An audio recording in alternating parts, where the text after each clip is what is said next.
Welcome back, everyone. We are at lesson 7, and by God, has it been a very interesting week over here in Mutu land.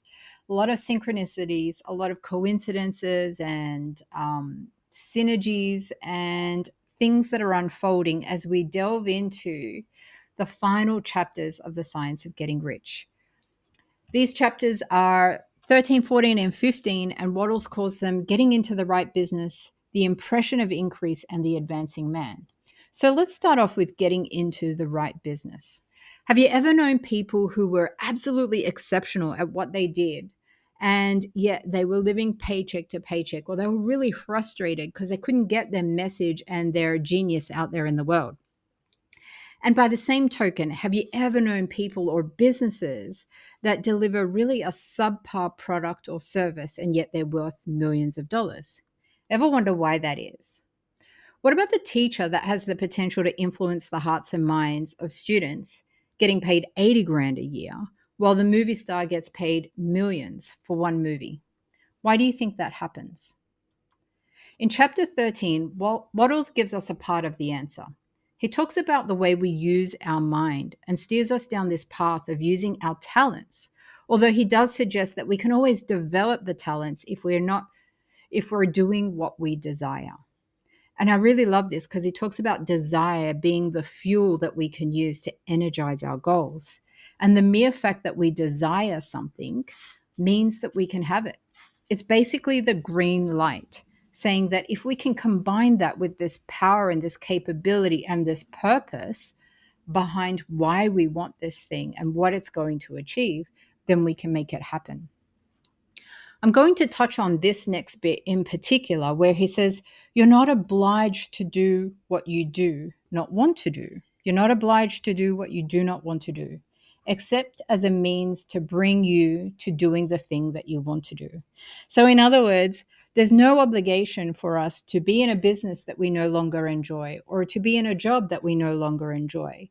But he does qualify it saying, hang on, but just have a look first. Is this job or is this business or is this relationship or wherever you want to apply this thing of doing something you don't want to do, is it actually going to facilitate and get you closer to your goal? Right? Because a lot of the time we can get focused on trying to achieve our goal, but be naive about what it's going to take to get there. So it's not always roses, it's not always smooth sailing, and there are challenges along the way. And sometimes, in fact, the way towards our goal will look like we're moving in the exact opposite direction, and something to keep in mind.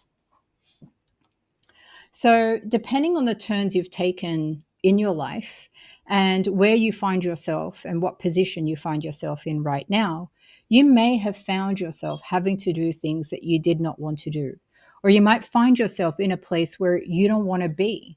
But the reality is that where you are right now is exactly the place that you're meant to be. And it's the place that can work for you. But it all depends on how you use your mind. And Wattles comes back to that. He reminds the reader that depending on how you see your circumstances will depend on your experience of them. So we can complain about that fact that we're not doing what we want to do or we're not where we want to be, or we can rejoice in knowing that this is the very thing that's getting closer to what we want to do. Now, that's going to take some critical thinking and some critical evaluation on your part, because it may be that that's not the case at all. Maybe you're starting to have a look at what's going on, particularly in light of this conversation of purpose, and evaluate purpose against what you want. So as you take on every action, and we've talked about this last week, every action can be, you can make many determinations as to whether this is successful or not successful in light of your goals. And you all know if you've set goals, at any point in your lifetime, got into the habit of breaking them down into smaller goals so that you can achieve them. And so every action that you're taking is either moving you closer towards your goal or somewhere else. And in that sense, if we look at what we're doing that we don't necessarily want to do, is it going to move you towards your goal? Now, sometimes that answer is going to be yes, and sometimes it's not. But I think that this is a critical part of the book to commit to memory in terms of our long-term success and in terms of the sustainability of that success. In the small business community in particular, I see this a lot. People who are extremely successful, financially secure and retired, and then life takes a turn and their whole world is turned upside down, and they're on a course that is different to what they intended. And it happens all the time, all day long, in all different environments. So, Martini talks about this, and he says, have a think about your situation and know that it's on the way, not in the way. And that's an important distinction to make. Wattles then goes on to talk about what he calls a way of thinking, which is the competitive mindset versus the creative mindset. And this is a really interesting one. I like this a lot. I just finished watching a documentary on Netflix called Buy More. And Buy More for me was the epitome of the competitive mindset. It was winning at all costs, winning at the expense of others losing, maybe even everyone on the planet, as this particular documentary highlighted. It talked about, it sort of highlighted the scarcity mindset and the artificial creation of scarcity mindset, and how in a competitive mindset, you keep on creating even when people don't need what you have, even when people don't want what you have anymore, or you've just saturated the market and you're resorting to the use of tactics and strategies that either tear down your competition or just get people to buy things they just don't really need. You resort to lying and cheating just to get ahead. So for me, these were really symptomatic of the competitive mindset and not necessarily something I think is positive at all. How many times, particularly with some of these big names, I like to pick on Alex Hormozi in particular. Now, he's very much got that competitive mindset, but of course, he's not the only one. And there's this pressure that comes with trying to keep up with the Joneses and stay ahead of the curve that these guys, I think, emulate in a lot of their philosophies and the way that they teach, that can actually cause people to go into a comparison that then causes them to have high levels of anxiety, high levels of worry. And I just think there is another way. So what is the other way? And Wattles is one of many authors, but he offers the solution in terms of the creative mindset. So I want you to think of the creative mindset is the confidence to go at your own flow, to have this faith and trust and power in your connection to higher intelligence, and knowing that your impression on the formless substance is both codependent of your entire environment and the universe that you exist in, but also independent of it. And it's really amazing, the paradox of that. So when we're in the creative mindset, we're going to look for things like coincidences and synchronicities that tell us or indicate to us that we are, in fact, moving in the right direction. So if you happen to be one of those people right now listening to this who is finding yourself doing things that you don't want to do in life, but you know that ultimately it's going to move you towards your goal, then this is an opportunity for you to stand back and have a look at what are the coincidences or the synchronicities that might indicate that you are on the right path. It might be something as simple as, like, I think this week, something for me was I dreamt of fire this week. And then in a conversation with somebody, they used the word fire, and it just kind of sent my reticular activating system uh beeping. So in my mind it was like beep beep beep, just to let me know, hey, there's a synchronicity here. This is kind of an interesting coincidence. The interesting thing about being in the creative mind is that there is a real absence of stress. There's a real absence of worry, of anxiety, of all of the fear and doubt that we have become accustomed to living with on a daily basis. So for me, as I've moved into this program more and more and supported it with other elements that I will talk about next week, there's been a real calm and a knowing that things will unfold as they're meant to. So that idea of gratitude becomes less about an idea or something that I have to practice. And it just becomes this internal, natural consequence of what I'm doing. So I found that the more I moved and worked with the creative mind, the more I was able to have an internal regulation. So for me, the creative mind means that we work towards a position where we know inherently when enough is enough. Now, here's the dichotomy of all of that, I guess, is that, Wattles talks about that we are constantly advancing. We're constantly becoming bigger than the space that we are. So if we're using this book as our pro forma for how we do life, then we're always expanding our potential, and we're always growing into something or in someone who is more and more. So this idea that we have this internal regulation where we know enough is enough means that at any given point, whatever the challenge is, wherever we are in life, we know where we've met not only the limits of what that has to offer, but the fulfillment of that is where I'm getting to, right? So do you get that in the competitive space? There is this there's this insatiable level of dissatisfaction. Like you're always dissatisfied and you're never in a state of fulfillment. And so for me, the creative mind means that you could be expanding, but you can expand with a base level of fulfillment already about who you are, where you are, how you are in life, that you are enough, essentially. And so you're working from this place of becoming and living your potential as a experience of life rather than from a place of feeling inadequate that you are not enough, which is where very much I believe the competitive mindset is. So that was a lot to take in. It was certainly more than I expected to share, but I do think it's worth just visiting that in your own space and time, and playing with that and how that looks for you and how that plays out for you. For me, that creative mind is that everything will happen at the right time and in the right way.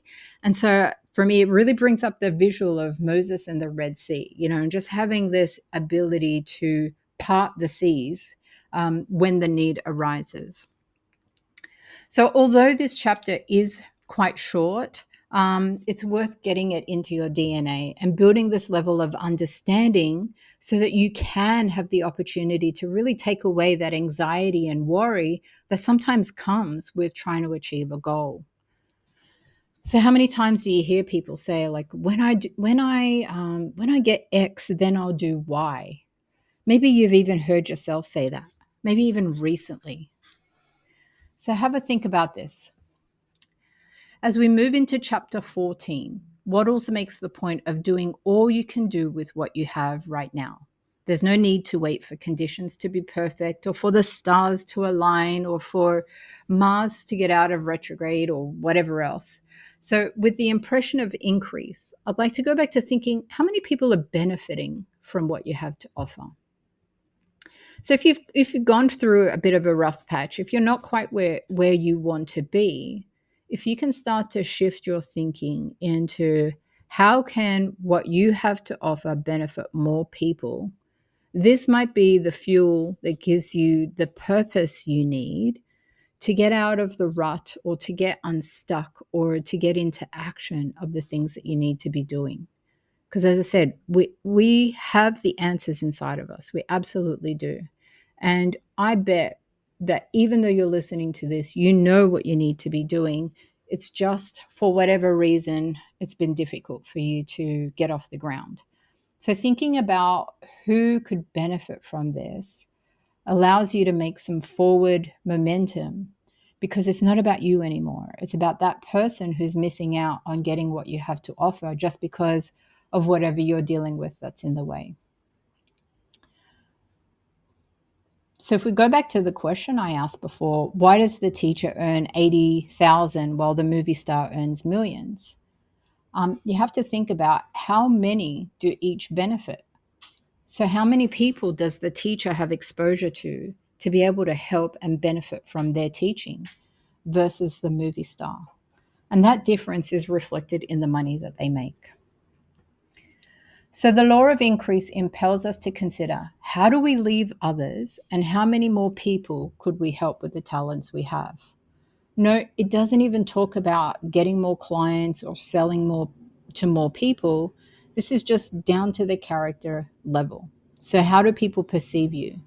Do you present yourself as somebody who is going places, or is someone who I wouldn't even give $1 to?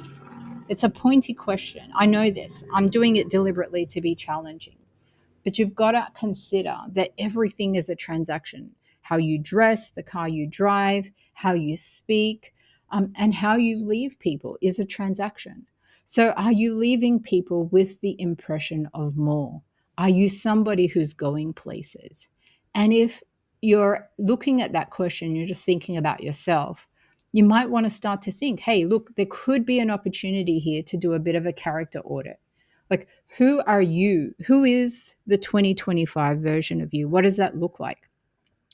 What are they doing that's different to where you are now? And what will you need to change to get there? So, this is an opportunity, I think, to do a bit of a character audit and see what's missing. How can you develop those skills, those traits to become the 2025 version? And the real emphasis here is, how do you become larger than your current place? So if right now, you're working from home, you're a solopreneur, you're not really getting out of your house, then it might be starting to think about, well, how are you going to start to break up that pattern? What might that look like so that you're in more conversations with more people more consistently? Remember, there is nothing in your current situation, no matter how much you've been through, and no matter how much you've carried forward over the years, and no matter how much you're still going through right now. It doesn't matter how grave it might seem to you. It's all working to your benefit. So we've got to start to cultivate that mind towards that version of yourself that you want to be and the character that you want to build, and then start to take action towards it. So what could we do? What could we do? I want to tell you about a recent story. I've included here a bit of a character traits list. It's not exhaustive, but it will get you started. So as you're thinking about the 2025 version of yourself and what that looks like, I want you to think about all areas of life, because it might be that one of these character traits that you pick out is something that you definitely have in your private life, but it's missing in your business, or vice versa. Or it's something you have in your social aspect, but it's missing in your personal relationships with people. Whatever it happens to be, it's worth just exploring, doing the wheel of life. So it's a circle cut up into eight sections, and each section is representative. If you do a bit of a Google search, you'll find something. So each section is representative of an area of life. So it might be spirituality, family, relationships, finances, education, business, etc. Right? And let's pick a character trait. So let's look at disciplined. And let's say that you are super disciplined when it comes to keeping your house clean, when it comes to doing your exercise, when it comes to fulfilling the tasks in your business. But you lack discipline when it comes to making cold calls or generating leads, or completing a task that you know you need to get done. So you can see that in some areas it's going to be working for you, and in some areas it's going to need some development. So as you go through this list, have a look and see what works for you. I want to tell you a quick story on this. As a coach, I've spent thousands of dollars on coaching myself and getting coaches on board to help me. And what I've noticed is as you go through this journey and you start to grow and develop and have more awareness about who you are, how you operate, etc., it can get a little bit trickier to find a coach who is understanding what to look for in terms of your blind spots. And I have to say that I haven't met too many coaches who are skilled at this. So, one of the things that I teach is helping people put themselves in new situations, because new situations cause us to be around different people, will bring out different aspects of our character, and are an opportunity for learning, by all means, particularly if those new opportunities get you out of your comfort zone. So in the last couple of weeks, that's exactly what I've done, and got myself out of my comfort zone in a very different and new experience. And through that process, I got some feedback. And the feedback was, Jenny, look, I think you could be more assertive. And it was a really interesting piece of feedback. And the thing with feedback is we can be so quick to dismiss it, or we can be so quick to internalize it without taking the time to qualify it. And I think that's an important distinction. It's an important lesson is that when you do get that feedback, you're able to sit with it and critically evaluate whether this feedback is true or not. So I've been sitting with this assertiveness, and I had a look, just like I told you to do. I had a look in different areas of my life. Where was I assertive and where was I not? And also, maybe I need some more assertiveness training. I considered that as a possibility. Well, it's led me down this massive path of now investigating more about assertiveness and what it is and how it compares to, say, something like confidence. Because I think in a lot of just ordinary, everyday vernacular, people confuse confidence and assertiveness, and they use them interchangeably. And I think they're very two distinct things. So it's been life changing for me to get that feedback and to think that if I'd not put myself in that unique position and given myself a new experience, I never would have had that interaction that led to that. So it's become a very fundamental part of when I think about 2025. Okay, so here's the opportunity. Does the 2025 version of Jenny, with now the knowledge of assertiveness, mean that she's going to get a different version of herself in that year? Or does the 2025 version of Jenny just look like the 2024 version, but a year older? And that's the difference. That's what we have here. So we have the opportunity to have a look and make a concerted effort and do a bit of a character audit. Let's see what needs to change for you to be able to move into that new space and the version of you that you want to see in 2025. And notice that we're going to use Wattles' teachings here. This is about what you want and what you desire, and using that as the fuel to get where you want. So I'm going to leave you with that this week.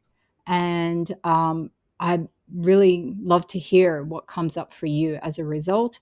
What are the traits that you might be working on between now and the end of the year, and really getting some lessons, maybe reading some books, doing some courses, whatever it happens to be, to start to build that muscle of that character trait so that the 2025 version of you is dynamite. All right. Thanks for watching, and tune in next week for the final video of this series. We'll be covering chapters 16 and 17, and I'll complete with a bit of a review and a summary of life over the last 8 weeks. Hey, listen, this episode we touched very briefly on talents. I did do an episode on the podcast for the 5 talents and how you can use that in your life and in your business right now. So you just scan the QR code. If you're interested, you can have a listen. As always, this video was proudly sponsored by She Leadership and the And Her Name Is podcast. Thanks for listening, and I'll see you next week.